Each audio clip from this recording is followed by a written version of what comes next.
What we are going to discuss. अब इस chapter में हम पढ़ने क्या वाले हैं। सबसे पहली चीज़ जो हम पढ़ेंगे, टाइप्स ऑफ ग्राफ। वो मैं क्यों पढ़ाऊँगा? वो मैं इसलिए पढ़ाऊँगा क्योंकि उससे रिलेटेड ही आप, अगर आप वो नहीं पता चलेगा तो फिर आपको क्लास मार्क के बारे में कुछ नहीं पता चलेगा। तो क्लास मार्क पढ़ेंगे सबसे पहले कि क्लास मार्क क्या होता है। और क्लास मार्क पढ़ाने के लिए मुझे आपको पढ़ाना पड़ेगा कि ग्राफ जो होते हैं आपके इस चैप्टर में कितने टाइप्स के ग्राफ जो हैं वो दे रखे हैं। उससे रिलेटेड फिर क्लास मार्क पढ़ेंगे कि क्लास मार्क क्या होता है। सेकंड, मीन पढ़ेंगे, मीन क्या होता है।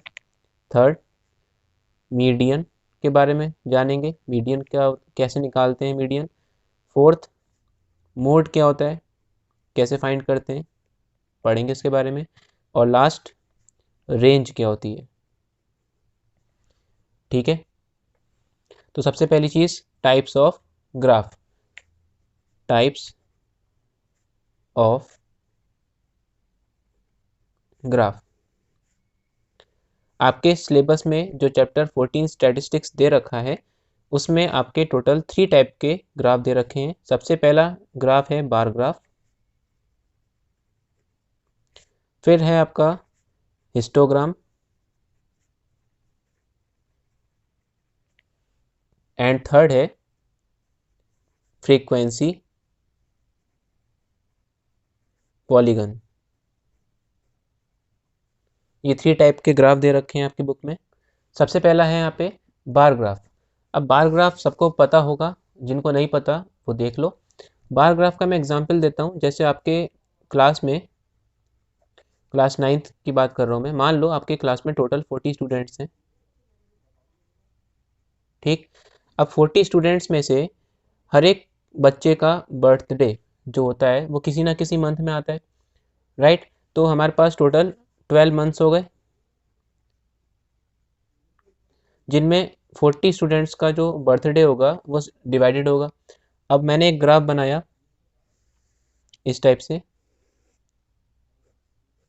मैंने यहाँ पे ले लिया मंथ।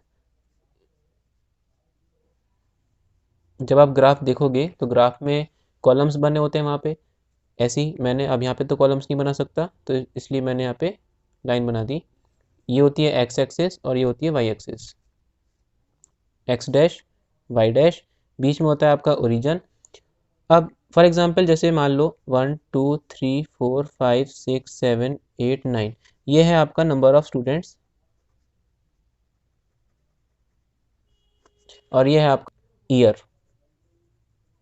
ठीक है, जो एक्स एक्सिस है वो ईयर को शो कर रही है और जो वाई एक्सिस है वो नंबर ऑफ स्टूडेंट्स को शो कर रही है। अब जैसे मान लो जनवरी, जनवरी जनवरी में जो बच्चे हैं जिनकी बर्थडे जनवरी में आती है वो हैं आपके टोटल 40 में से 4 स्टूडेंट्स ऐसे हैं जिनकी बर्थडे जनवरी में आती है। फेबररी में कितने बच्चों की आती है? मान लो 3 बच्चों की आती है। ठीक है, फिर मार्च, मार्च में मान लो 7 स्टूडेंट्स की बर्थडे है। तो इसी टाइप से आप बनाते हो ग्राफ, है ना। बार ग्राफ में इसी तरीके से आप बार बनाते हो। बार जो होते हैं वो शो करते हैं कि y अकॉर्डिंग टू x, है ना, कि जनवरी में कितने स्टूडेंट्स थे, फरवरी में कितने स्टूडेंट्स थे एंड मार्च में कितने स्टूडेंट्स थे। ऐसे सारे ईयर्स के जो है आप बार ग्राफ यहाँ पे शो कर सकते हो। तो ये तो होता है आपका बार ग्राफ। बात समझ में आ गई। हिस्टोग्राम क्या होता है, हिस्टोग्राम देखते हैं। नेक्स्ट है आपका हिस्टोग्राम।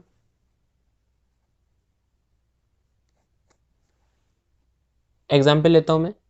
देखो यहाँ पे मैं इस वीडियो में केवल मैं शॉर्ट में समझाऊंगा हर चीज़, क्योंकि ये एग्ज़ाम के पर्सपेक्टिव से बना रहा हूँ मैं। डिटेल में मैं कुछ नहीं समझाऊंगा इसमें क्योंकि बहुत ज़्यादा लेंथी हो जाएगी फिर वीडियो। तो केवल शॉर्ट शॉर्ट में समझाऊंगा मैं। ये ज़्यादा इंपॉर्टेंट नहीं है इसलिए मैं आपको एक एक एग्जाम्पल देकर समझा रहा हूँ इसको। हिस्टोग्राम का मतलब क्या है, हिस्टोग्राम में और बार ग्राफ में क्या डिफरेंस होता है अभी आपको समझ में आ जाएगा। फॉर एग्जाम्पल आपकी क्लास है 9th। अब क्लास 9th है और क्लास 9th में मैंने मैथ्स का टेस्ट ले लिया आपका। मैथ्स का मैंने टेस्ट लिया। मैथ्स का टेस्ट मैंने टोटल आउट ऑफ जैसे 100 ले लिया। ठीक है, आउट ऑफ 100 मैंने टेस्ट लिया आपका क्लास 9th का। फिर मैंने क्या करा, क्लास इंटरवल बनाया, यहाँ पे बनाया और मैंने यहाँ बना दिया स्टूडेंट्स। स्टूडेंट्स, और यहाँ पे क्लास इंटरवल जो शो कर रहा है वो मार्क्स को शो कर रहा है। ठीक है, 0 to 10 कितने बच्चों के नंबर आए 0 से 10 के बीच में? मान लो केवल 2 बच्चों के आए। 10 to 20 कितने बच्चों के आए? 3 बच्चों के आए। 20 to 30 कितने बच्चों के आए? मान लो 5 बच्चों के आए। 30 to 40 8 बच्चों के। 40 to 50 मान लो केवल 2 बच्चों के आए। 50 to 60 केवल एक।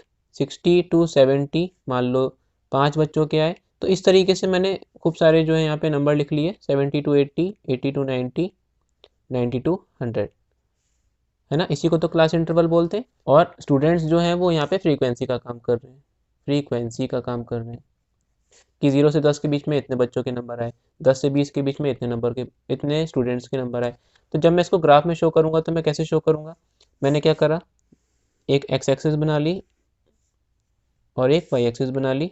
वाई एक्सिस, एक्स एक्सिस, समझना बात को।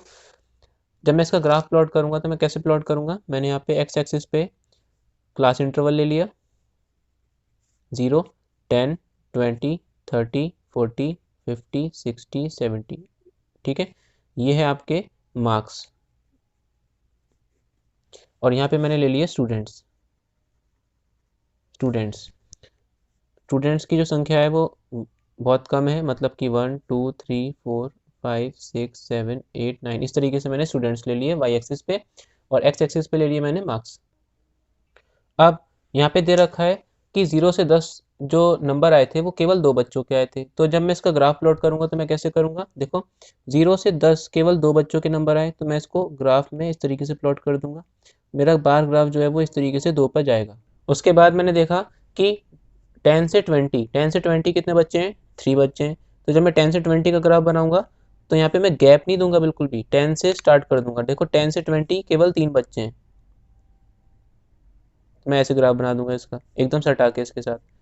फिर 20 to 30 5 बच्चे हैं, 20 से ही स्टार्ट हो जाएगा, 30 पे खत्म, 5 बच्चे हैं, मतलब कि ग्राफ जो है वो इस तरीके से बन जाएगा। समझ गए बात? ऐसे ही 30 to 40 8 बच्चे हैं, 30 to 40 8 बच्चे हैं, तो यहाँ पे ग्राफ इस तरीके से बन जाएगा। ये बात समझ में आ गई? तो आपने क्या देखा? आपने ये देखा कि बार ग्राफ जब आप बना रहे थे तो उसमें आप एक एक का गैप ले रहे थे। हिस्टोग्राम में जब आप बनाओगे तो यहाँ पे बिल्कुल भी गैप नहीं होता। बात समझ में आ गई? अब ये तो हो गया हिस्टोग्राम, है ना। अब हिस्टोग्राम के बाद जो तीसरा आपने पढ़ा था वो है आपका frequency polygon. Frequency polygon, frequency polygon में क्या होता है? फ्रीक्वेंसी पॉलीगन जो ग्राफ होता है वो हिस्टोग्राम से ही बनता है ना। जैसे मान लो मैंने यहाँ पे ग्राफ और बना दिए, एक तरीके से मैंने एक ग्राफ ये बना दिया और एक ये बना दिया, फिर उसके बाद 3 और उसके बाद 5, मैंने खूब सारे ग्राफ बना दिए यहाँ पे। अब देखो फ्रीक्वेंसी पॉलीगन में क्या होगा? फ्रीक्वेंसी पॉलीगन आपका हिस्टोग्राम से ही बनता है, लेकिन जो फ्रीक्वेंसी पॉलीगन होता है ना, आपने देखा होगा कई कई बार जो ग्राफ इस तरीके से होते हैं, लाइन ग्राफ कहते हैं जिन्हें हम, इस तरीके से ग्राफ बनते हैं। तो वो कैसे आते हैं? वो जो ग्राफ बनते हैं ना वो इसी तरीके से बनते हैं, लेकिन यहाँ पे अब समस्या क्या होती है? यहाँ पे देखो, ये जो मैं डॉट यहाँ पे बना रहा हूँ ना, ये जो डॉट आएगा वो इस तरीके से आता है। यहाँ पे एक ग्राफ बन रहा होगा, बार ग्राफ, है ना। तो अब ये डॉट मैं यहाँ पे कहाँ लगाऊं? जैसे मेरे को इस बार ग्राफ पे डॉट लगाना है, तो मैं यहाँ पे लगाऊं, यहाँ पे लगाऊं, या बीच में लगाऊं, कहाँ पे लगाऊं? ये प्रॉब्लम है। तो ये प्रॉब्लम को सॉल्व करने के लिए हमारे पास आता है class mark. Class mark, class mark का काम क्या है? क्लास मार्क हमें ये बताता है कि आप जब भी हिस्टोग्राम बनाते हो, तो जैसे यहाँ पे क्लास इंटरवल था 10 से 20, 10 से 20, तो इस पे जो आप डॉट लगाओगे फ्रीक्वेंसी पॉलीगन बनाने के लिए, तो डॉट आप कहाँ लगाओगे? तो उसके लिए आप क्या करोगे? आप लोएस्ट वैल्यू प्लस अपर वैल्यू अपॉन 2 कर दोगे। क्या बताया मैंने? लोअर वैल्यू, लोअर प्लस अपर अपॉन 2, ये कर दोगे। मतलब क्या? 20 प्लस, सॉरी 10 + 20 कितने होते हैं? 30, और 30 का हाफ कितना होता है? 15। मतलब ये पॉइंट आएगा वो 15 पर आएगा, मतलब इसके ठीक सेंटर पे।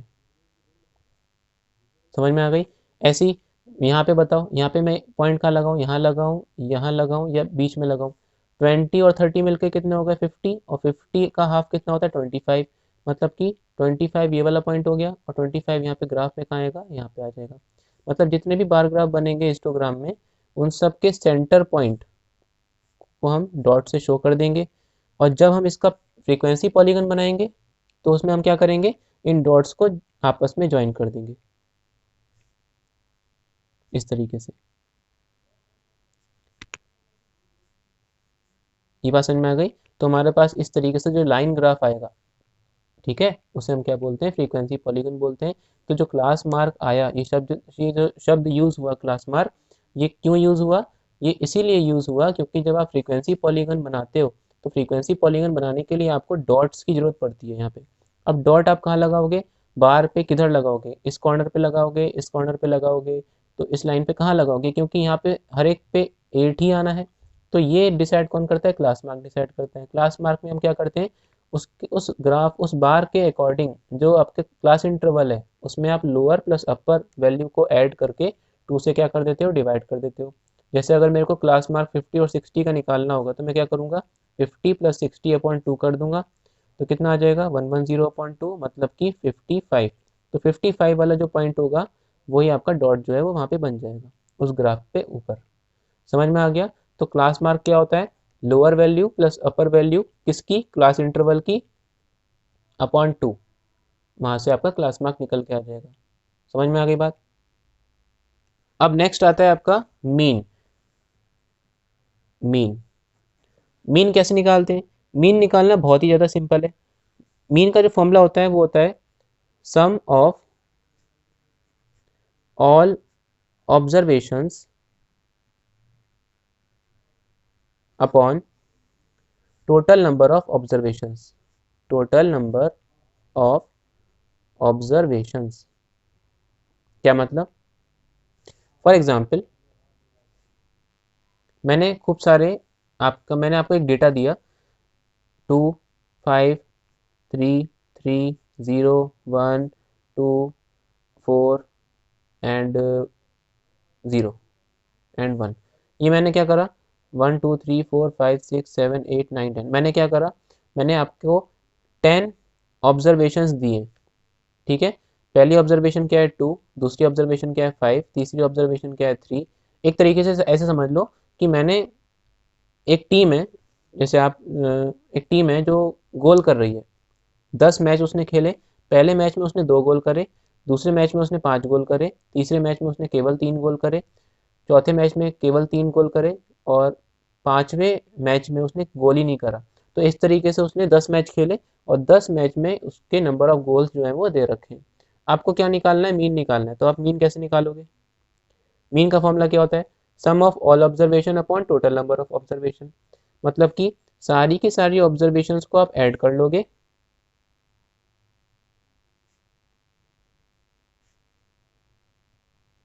ठीक, और टोटल नंबर ऑफ ऑब्जर्वेशन से डिवाइड कर दोगे। टोटल नंबर ऑफ ऑब्जर्वेशन का मतलब क्या है?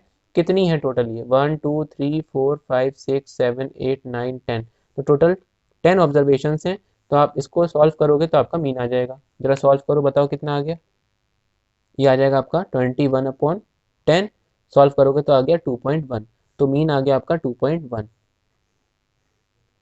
बात समझ में आ गई? तो मीन निकालना तो बहुत ईजी होता है। आप क्या करो, जो भी आपको ऑब्जर्वेशन दे रखी होगी उन सबका ऐड कर लो, और ऐड करने के बाद जितनी ऑब्जर्वेशन दे रखी है उसे डिवाइड कर लो, आंसर आ जाएगा, मीन आ जाएगा। ठीक है। उसके बाद हम बात कर रहे हैं अब मोड की। मीडियन भी पढ़ेंगे। मोड क्या होता है? पहले मोड पढ़ते हैं। मोड होता है आपका मोस्ट अकरिंग वैल्यू। क्या मतलब इसका? सबसे ज्यादा बार आने वाली वैल्यू किसी भी डेटा में। जैसे मैंने आपको डेटा दिया, मैंने दिया आपको 2 6 9 8 2 6 2 0 9 2 1।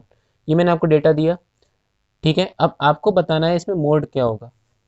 मोड पहचानने का बहुत ही सिंपल सा तरीका है कि जो वैल्यू सबसे ज़्यादा बार रिपीट हो रही हो, वही आपका आंसर हो जाएगा। जैसे मैं यहाँ पे देख रहा हूँ कि 6 जो है वो 2 बार आ रहा है।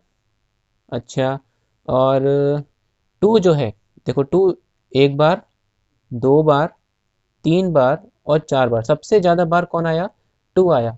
तो मोस्ट अकरिंग वैल्यू क्या हो गई? 2 हो गई। तो मोड भी क्या हो गया हमारा? 2 हो जाएगा आंसर। समझ में आ गई बात? तो सबसे ज़्यादा बार रिपीट करने वाली वैल्यू क्या कहलाती है? मोड कहलाती है। और मीन कैसे निकालते हैं? इन सबको ऐड कर लो और कितनी ऑब्जर्वेशन हैं उसे डिवाइड कर लो। ठीक है, 1 2 3 4 5 6 7 8 9 10 11 सबको ऐड करो और 11 से डिवाइड कर दो, तो वहाँ पे आपका मीन आ जाएगा। और जो सबसे ज़्यादा बार रिपीट हो रहा है वो आपका मोड होता है। समझ में आ गई बात? अब देखते हैं मीडियन के बारे में। अब मीडियन निकालने के कुछ आपके स्टेप्स हैं जो आपको ध्यान रखने। सबसे पहला स्टेप क्या? स्टेप नंबर 1, अरेंज कर देना है आपको डेटा आइदर इन असेंडिंग और डिसेंडिंग ऑर्डर। ठीक है, पहला स्टेप क्या है मीडियन निकालने का? जो भी डेटा आपको दे रखा होगा उस डेटा को आपको या तो असेंडिंग ऑर्डर में कन्वर्ट कर लेना है या तो डिसेंडिंग ऑर्डर में कन्वर्ट कर लेना है। सबसे पहला स्टेप आपको ये देखना है। स्टेप नंबर 2, स्टेप नंबर 2 क्या कह रहा है कि आपको देखना है कि सबसे पहले उस डेटा में कितने टर्म्स हैं, है ना? आपको क्या चेक करना है? Check whether number of terms,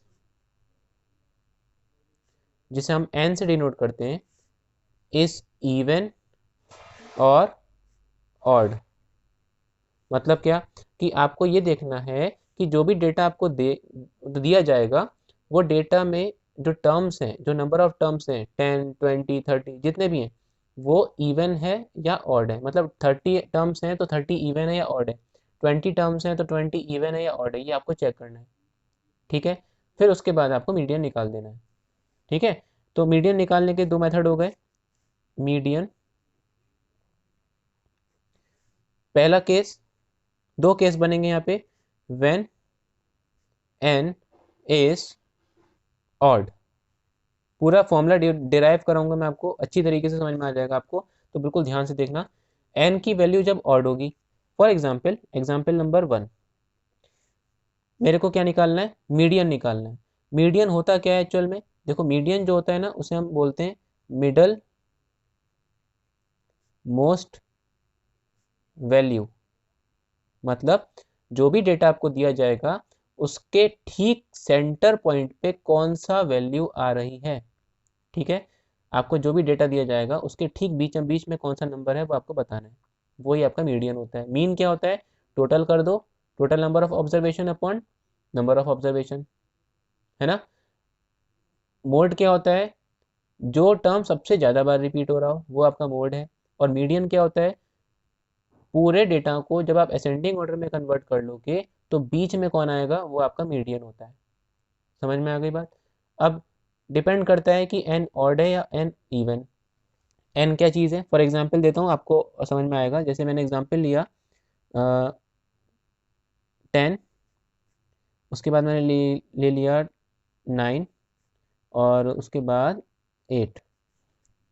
ठीक है, अब एक बात बताओ, क्या ये असेंडिंग में है या डिसेंडिंग में है? बिल्कुल है। देखो डिसेंडिंग में दिख रहा है मेरे को, बड़े से छोटा, तो मेरे को डिसेंडिंग ऑर्डर में कन्वर्ट करने की ज़रूरत नहीं है। मतलब स्टेप नंबर 1 तो मेरा यहाँ पे सही बैठ रहा है बिल्कुल।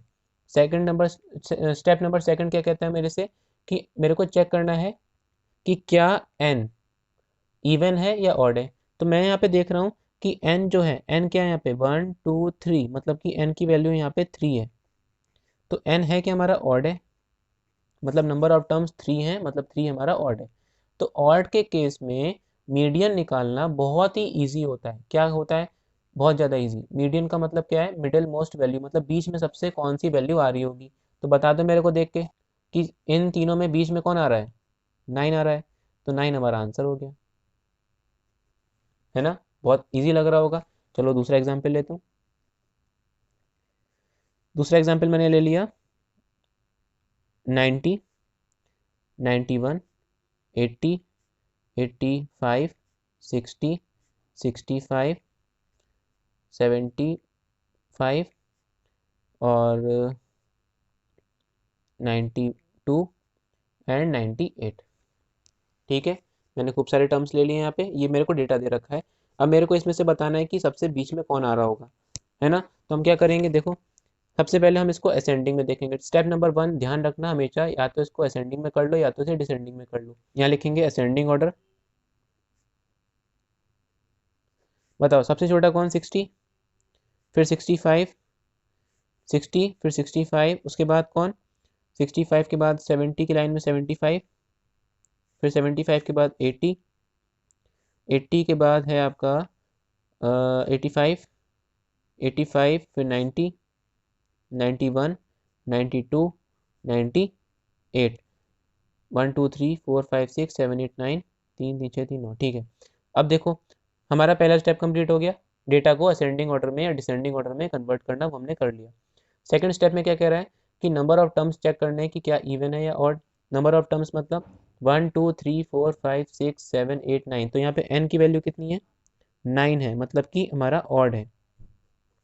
अब ऑड के केस में मैंने बोला मीडियन निकालना बहुत ज़्यादा ईजी होता है। कैसे ईजी होता है, देखो अब मैं यहाँ पे ध्यान से देख रहा हूँ, देखो अगर मैं यहाँ से 4 प्लेस यहाँ से छोड़ दूँ, ध्यान से देखना, 4 प्लेस में यहाँ से छोड़ दूँ, 4 प्लेस में यहाँ से छोड़ दूँ, तो बीच में कौन फंसा, 85, तो मीडियन क्या आ गया, 85, है ना, बहुत ईजी है। लेकिन अगर यही डेटा, अब मैं ये तो मैं डेटा बहुत कम कम दे रहा हूँ, अगर यही डेटा आपका बहुत लंबा आ जाए, जैसे मान लो 99 दे दिया आपको n, तो क्या कितने नंबर छोड़ोगे इधर से और उधर से, तो मुश्किल हो जाएगा ना। तो उसके लिए इसका एक फॉर्मूला होता है, n जब ऑड होता है तो मीडियन निकालने का एक फॉर्मूला होता है। अब वो बना कैसे वो बताऊंगा पहले। देखो यहाँ पे जो आंसर आया था ना वो 9 आया था, है ना।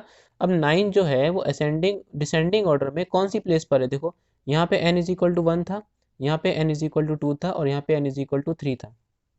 मतलब जो 9 आया वो सेकंड प्लेस पर आया।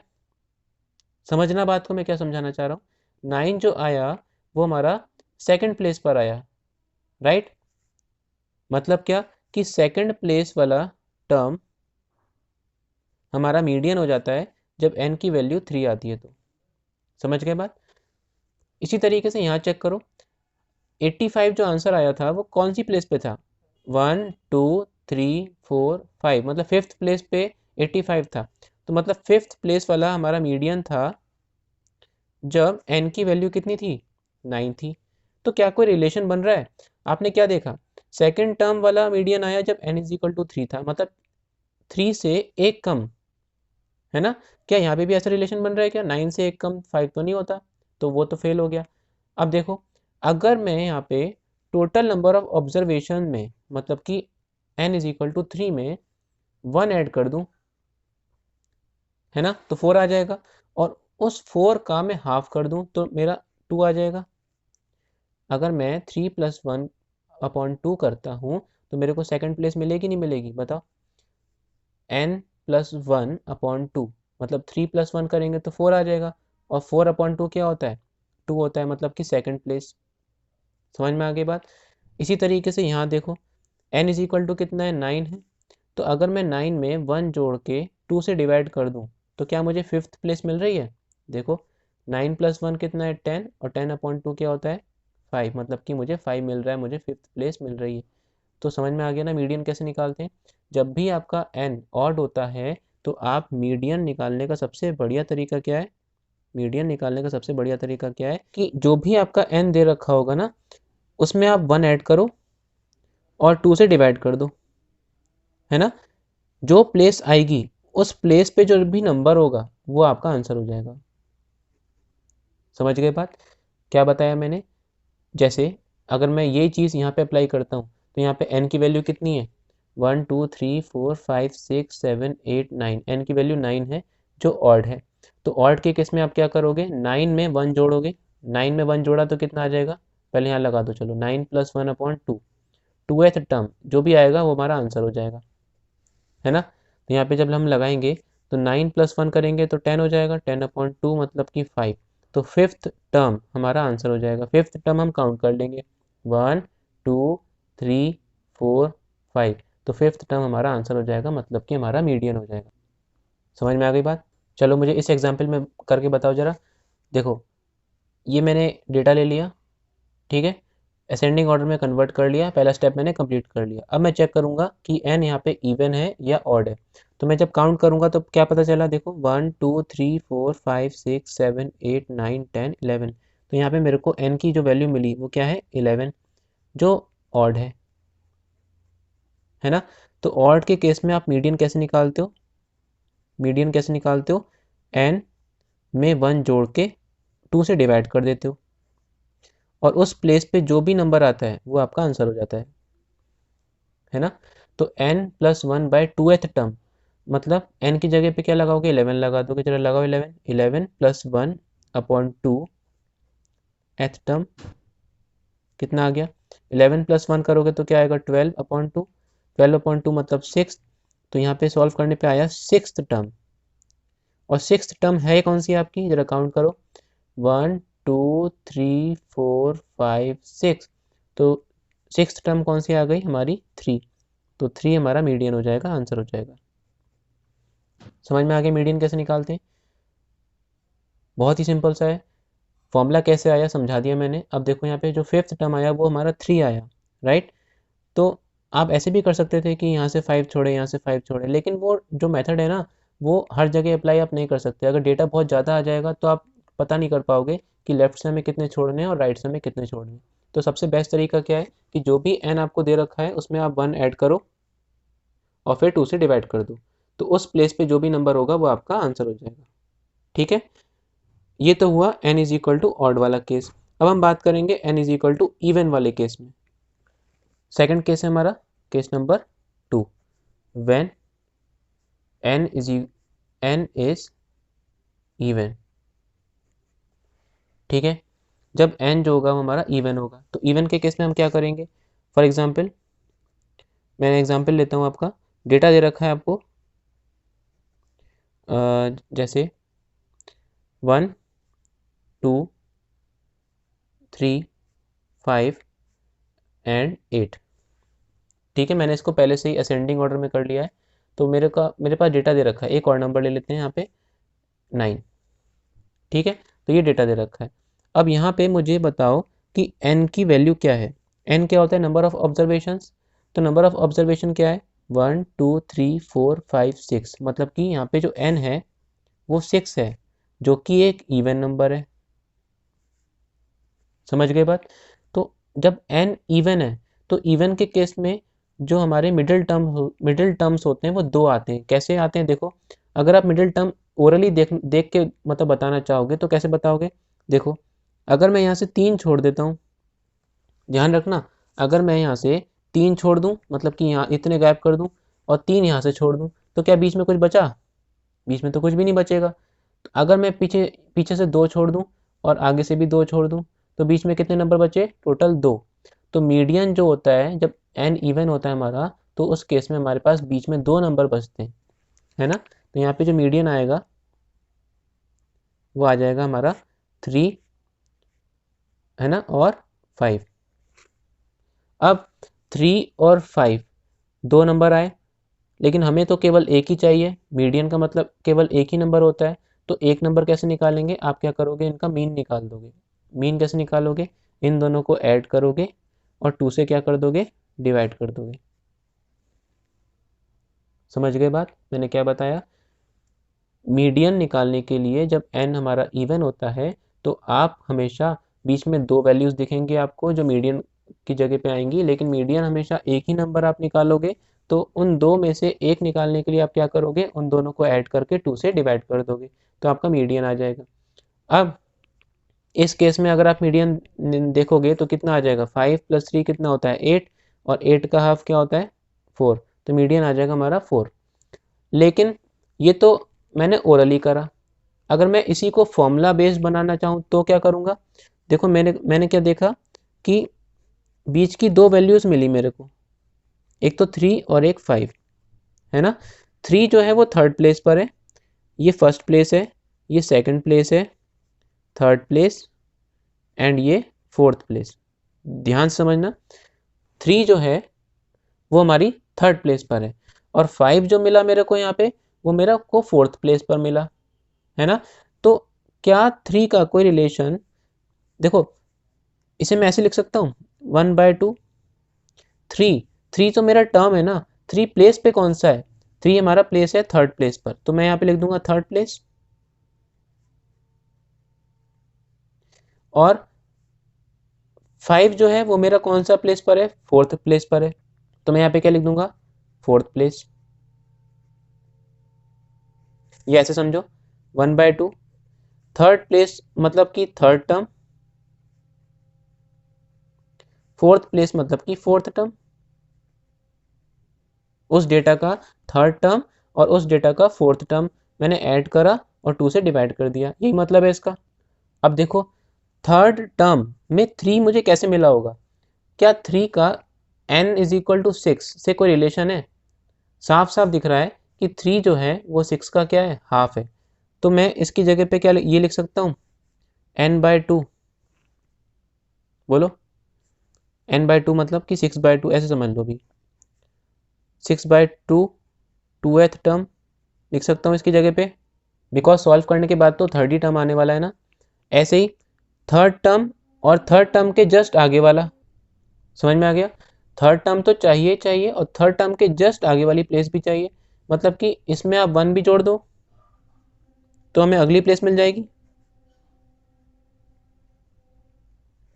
4 कैसे आया होगा, 3 + 1 करके तो आया होगा, और 3 कैसे आया हमारा 6/2 करके, तो 6/2 में 1 जोड़ दोगे तो हमारे को 4 मिल जाएगा। सॉल्व करके देख लो, 2 से 6 कैंसिल हो जाएगा 3 टाइम्स और 3 + 1 4 आ जाएगा, 6/2 करोगे तो 3 आ जाएगा। क्या हम इसको ऐसे लिख सकते हैं, 6 हमारा क्या है n, तो n/2th टर्म, और यहाँ पे भी n/2 + 1th टर्म, ये हमारा क्या आ जाएगा, मीडियन का फॉर्मूला आ गया। जब n इज इक्वल टू क्या होगा, इवन होगा, तो जब भी हमारा n इवन होगा तो उस केस में आप हमारे ये वाला फॉर्मूला लगाओगे। ये वाला फॉर्मूला समझ में आ गया कैसे डिराइव किया मैंने, एक बार मैं फिर से समझा देता हूँ। मेरे पास डेटा दे रखा था असेंडिंग ऑर्डर में, मैंने क्या देखा कि मैंने 2 इधर से छोड़े और 2 इधर से छोड़े, तो बीच में 2 टर्म्स दिख गए मेरे को मीडियन, ठीक है। n जो है वो 6 है, मैंने यहाँ पे देखा, तो मीडियन कैसे निकालूंगा, मेरे को 2 नंबर्स तो नहीं चाहिए मीडियन में, मैं केवल एक ही चाहिए, तो मैं इन दोनों को ऐड करके 2 से डिवाइड कर दूंगा तो मेरे को मीडियन पता चल जाएगा। लेकिन 3 जो है वो हमारा थर्ड प्लेस पर है और 5 जो है वो हमारा फोर्थ प्लेस पर है, मतलब कि थर्ड प्लेस से जस्ट आगे वाली प्लेस। थर्ड प्लेस को मैं लिख सकता हूँ थर्ड टर्म और फोर्थ प्लेस को मैं लिख सकता हूँ फोर्थ टर्म, क्योंकि इस सीरीज का ये थर्ड टर्म है और ये फोर्थ टर्म है, तो मैंने यहाँ लिख दिया। थर्ड टर्म में 3 कैसा आया होगा, जब मैंने n का हाफ किया, मतलब कि 6 का हाफ किया, और फोर्थ टर्म कैसे आया होगा, जब मैं थर्ड टर्म में एक जोड़ दूंगा, है ना, तो मैंने 6/2 में एक जोड़ दिया। अब थर्ड टर्म कैसा आया, n/2 करके, 6 क्या हमारा n, तो मैंने 6 की जगह पे n लिख दिया n/2, और यहाँ पे भी 6 की जगह पे n लिख दिया, तो ये मेरा फॉर्मूला डिराइव हो गया। तो जब भी आपको कभी मीडियन निकालना होगा, जब n is equal to even होगा, तो उस केस में आप ये वाला फॉर्मूला जो है वो लगाओगे। कैसे लगाओगे, एग्जाम्पल देता हूँ मैं आपको। देखो ये मैंने आपको सामने डेटा रखा, मैंने इसे डिसेंडिंग ऑर्डर में पहले ही कर लिया है। अब आपको मैं पूछ रहा हूँ आपसे, इसमें मीडियन बताओ, मीडियन कैसे निकालोगे। देखो सबसे पहली चीज़ आप देख रहे हो कि ये डिसेंडिंग ऑर्डर में पहले से है। दूसरा स्टेप आपको क्या करना है कि n चेक करना है इवन है या ऑड है, तो n हमने देखा यहाँ पे 1 2 3 4 5 6 7 8 9 10, तो n हमारा क्या है 10, मतलब कि n जो है वो हमारा इवन है। और इवन के केस में हम कैसे निकालते हैं median, median is equal to क्या हो जाएगा, मीडियन हो जाएगा हाफ n/2th टर्म प्लस इसके जस्ट अगली टर्म, ठीक है, 1/2, n/2 में n लगा देंगे 10/2 th टर्म, ऐसे यहाँ पे भी लगा देंगे। समझ में आ गई बात। सॉल्व करेंगे तो क्या आ जाएगा यहाँ पे 10/2 मतलब कि 5, मतलब कि फिफ्थ टर्म, 10/2 मतलब कि 5, और 5 + 1 सिक्स्थ टर्म,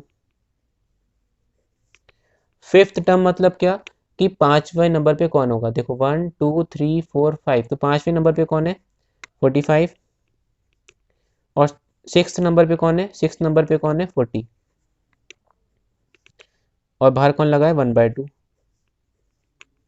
सॉल्व कर लेंगे इसको, 45 और 40 मिलके क्या हो गए 85, और नीचे क्या लगा है 2, डिवाइड करोगे तो क्या आ जाएगा 2 4 ज़ा 8, 2 2 ज़ा 4, पॉइंट लगाएंगे 0, 2 5 ज़ा 10, तो 42.5 हमारा क्या आ गया, मीडियन आ जाएगा आंसर। समझ में आ गया मीडियन कैसे निकालते हैं, फॉर्मूला समझ में आ गया कैसे फाइंड करा है। अब बात करते हैं हम रेंज की। रेंज क्या होती है, देखो रेंज निकालना बहुत ही ज़्यादा सिंपल है, इसी में समझा देता हूँ मैं आपको।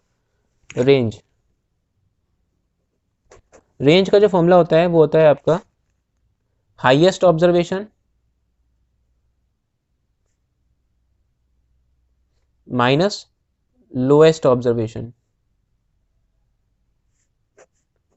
ठीक है, क्या मतलब, सबसे बड़ी ऑब्जर्वेशन में से सबसे छोटी ऑब्जर्वेशन माइनस कर देंगे। जैसे मैं आपसे पूछ रहा हूँ कि इस डेटा का आपको रेंज बतानी है, तो रेंज कैसे निकालोगे, सबसे बड़ी ऑब्जर्वेशन कौन सी है यहाँ पे 90, सबसे छोटी ऑब्जर्वेशन क्या है 10, और दोनों को माइनस कर देंगे, आंसर आ जाएगा आपका 80। ये आपकी रेंज हो जाएगी, बहुत सिंपल सा है। ठीक है, रेंज निकालना समझ में आ गया। किसी भी आप डेटा का रेंज निकाल सकते हो। 9 सबसे हाईएस्ट है, लोएस्ट हमारी 1 है, तो 9 में से 1 माइनस करेंगे 8, 8 इसकी रेंज आ जाएगी, बहुत सिंपल है। ठीक है, thank you and have a nice day.